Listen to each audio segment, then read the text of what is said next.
Tidak, ada yang punya rate 10 ringgit kalau baca saja. Kalau lagu pendek 40 ringgit sahaja. So saya sebagai padri tidak perlu bayar apa-apa, boleh dialog direct. So saya buat satu keputusan pada masa itu, apabila padri-padri lain sudah masuk ke bilik, masuk tidur, saya bangun dari tidur. Saya masuk ke dalam gereja sebab saya pegang kunci gereja. Dan saya dialog dengan Jesus. Saya minta Jesus, kesian orang-orang di Malaysia, khasnya orang-orang Melayu di kampung Penanduk Jatuh. Saya mau bantu, tapi apa macam? Kalau bawa terus air nanti dia marah. So minta pandangan Jesus. Sebagai padri boleh dialog, tapi Jesus tidak patut tidak jawab. Saya minta, kadang-kadang tuan-tuan, saya tidak tahu percaya atau tidak, saya nangis. Saya kata, mercy on the Muslim. Saya cakap bahasa Inggeris. Kadang-kadang bahasa Jerman keluar. Kadang-kadang bahasa Tamil pun keluar. Tapi dapat, Jesus faham semua bahasa. Minta nangis, saya minta, bukalah hati orang-orang ini di kampung saya. Yang tidak tahu agama yang betul. Bosan, 30 hari, rugi, dapat saja. Ini, dalam masalah agama Kristian, saya boleh bantu. Bila dialog satu hari tuan-tuan, saya tertidur dalam gereja. Pada malam itulah tuan-tuan sekalian. Waktu saya tertidur dalam gereja, saya dengar satu suara yang suruh saya belajar tentang agama mereka. Kalau membantu mereka, mesti belajar agama mereka. Sebelum itu sebagai padri agama Kristen Katolik, saya dilarang pegang Al-Quran pun tidak boleh. Pegang buku Veda dari agama Hindu pun tidak boleh. Pegang Bible boleh, agama ataupun buku Kristen boleh. Tapi agama orang lain tidak boleh. Tidak boleh belajar. Tapi bila suara suruh saya belajar, saya terus tidak fikir banyak, hantar surat kepada ketua saya di Vatican. Nama beliau Bishop Dionysius. Saya beritahu dia, niat saya ingin membawa orang-orang Melayu di Malaysia, khasnya orang-orang di kampung saya, ke agama yang betul. Pada masa itu saya pikir agama yang Kristen, agama betul. So oleh kerana itu saya mau tahu tentang latar belakang agama mereka, supaya saya boleh terangkan dengan mereka, itulah ajaran sesat.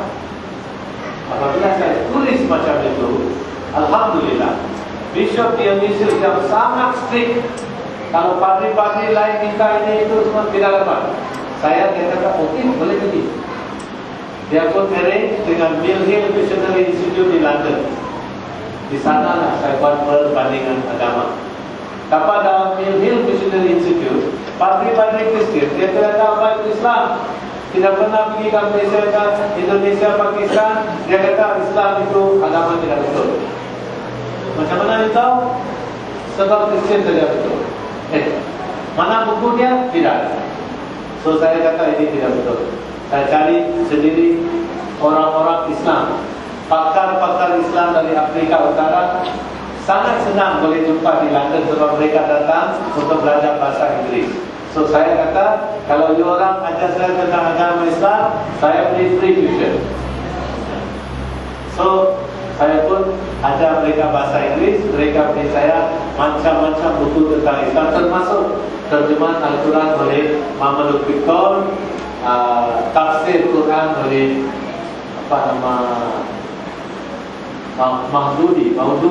Maududi orang Pakistan dalam bahasa Inggris, dan macam-macam sirah Nabi semua dalam bahasa Inggris.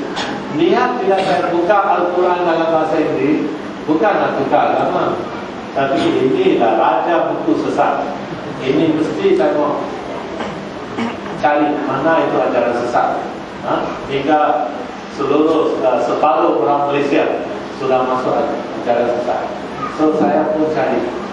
Apabila saya jumpa nama-nama nabi-nabi dalam Quran, hampir sama dengan nama-nama yang disebut dalam Holy Bible, cuma spelling lain sedikit lah. Ibrahim, Abraham, David, Daud, Sulaiman, Solomon, ini hampir sama ini.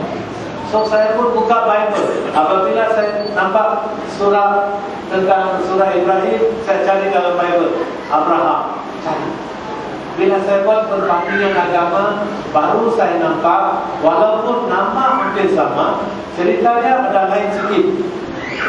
Dia kata Nabi Nuh dengan Nabi Lut, anak-anak kecil jangan jalan. Nabi Nuh dengan Nabi Lut suka zina dengan anak perempuan mereka sendiri. Ini Nabi-Nabi yang dipilih oleh Allah SWT. Bible kata bila bini tidak ada, dia cari mana itu perempuan besar yang 15 tahun. Mabuk lagi dia tulis. Dia sudah mabuk, buat maksiat dengan anak pertama. Hari kedua cari anak kedua perempuan. Macam-macam. Tentang Nabi Daud alaihissalam, minta maaf. Orang sebut tentang Nabi-Nabi yang saya hormat, tapi inilah yang disebut dalam Bible.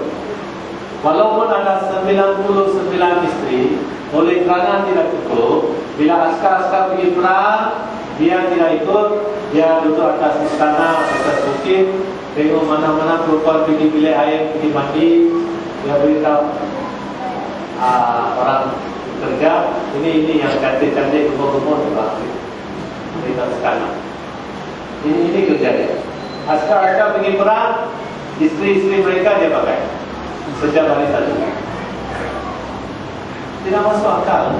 Allah pilih Nabi-Nabi untuk sebarkan agama yang betul, tapi Bible kata mereka ini king of the maksiat.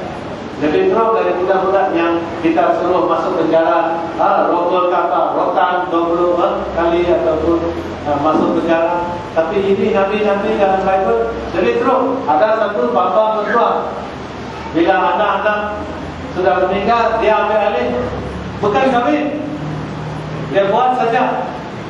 Bila tiba-tiba dia dengar menantu dia sudah penting, mesti dibunuh. Macam mana dia? Bila dia kata orang yang pentingkan saya ini, tongkat dia, cincin dia, saya punya tongkat. Ini cerita dalam Bible. Bila saya baca tentang dalam Al-Quran tidak disebut tentang Nabi-Nabi, tentang maksiat-maksiat, tapi saya sudah malu. Macam mana saya mau sebarkan agama Kristian kepada orang-orang yang di buku dia begitu cantik, dia tulis tentang Nabi-Nabi, hebat. Saya tertarik ke ajaran-ajaran yang ada dalam Quran, dan lagi saya tertarik kepada sirah Nabi.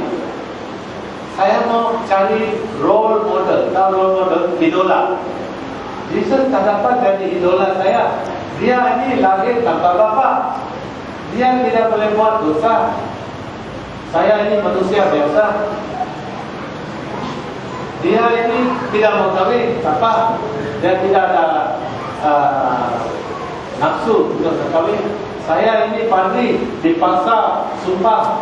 So macam mana mau jadi idola?